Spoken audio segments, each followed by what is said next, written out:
Modasa market યાર્ડમાં ખેડૂતોએ હોબાળો મચાવ્યો। ઘઉંની હરાજીમાં યોગ્ય ભાવ ન મળતા ખેડૂતોમાં રોષ જોવા મળી રહ્યો છે। ઘઉંની હરાજીમાં ભાવ 487 થી 500 બોલાયો હતો। રોષે ભરાયેલા ખેડૂતોએ હરાજી બંધ કરાવી અને માર્કેટ યાર્ડનો દરવાજો બંધ કરીને રોષ ઠાલવ્યો હતો।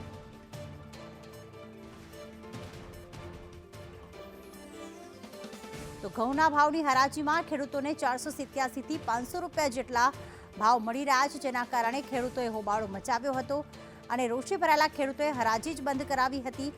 સાથે માર્કેટ યાર્ડનો મુખ્ય દરવાજો બંધ કરી દીધો હતો। ખેડૂતોનું કહેવું છે કે અમને યોગ્ય ભાવ મળવા જોઈએ।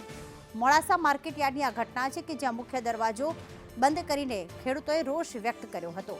તેમને યોગ્ય ભાવ ન મળતા ખેડૂતો રોષે ભરાયા હતા। શૈલેષ અમારી સાથે જોડાઈ ગયા છે। શૈલેષ, ખેડૂતો દ્વારા કેટલા ભાવ મળવા જોઈએ તેવી માંગ કરવામાં આવી છે, ત્યારે આજે કેવા દ્રશ્યો જોવા મળ્યા?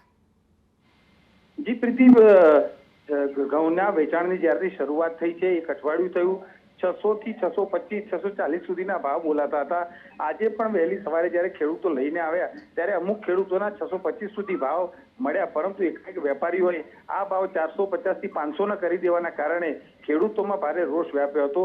ખાસ કરીને માલપુર મોડાસા તાલુકાના ખેડૂતો હોળીના તહેવારને લઈ અને પોતાના ઘઉં ઝડપથી વેચાય એ આશાએ વહેલા સવારથી આવ્યા હતા, પરંતુ વેપારીઓ દ્વારા આ રીતે ભાવ ન મળવાના કારણે તેઓએ હોબાળો મચાવ્યો હતો અને હાલ હરાજી અટકાવી દેવામાં આવી હતી। આભાર તમામ વિગતો માટે શૈલેષ।